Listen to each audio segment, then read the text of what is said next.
Here we have a filament dryer. Give it some power. We're going to open the vent here. You always want to make sure it's open on the top here when you're drying it, because if not, you're going to have some problems. You do have 2 more vents too to open.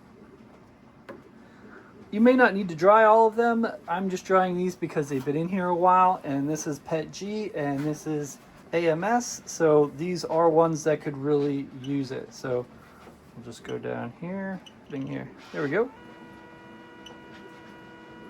We'll set it to PETG.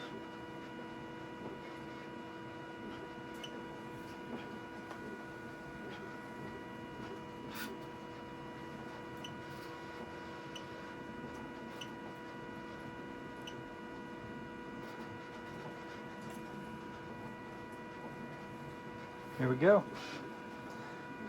Now it's going to go through and take this long to go through and dry it. So about 8 hours, so it does take some time.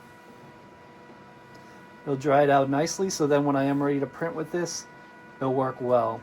I don't usually print with the AMS just because the smell is really bad. I try to stay away from that now. However, I do have a bunch of white, so I'm going to need to use it up. Here I'm just going to go through and dry this, so we'll be ready for tomorrow or tonight, and then it'll be all set.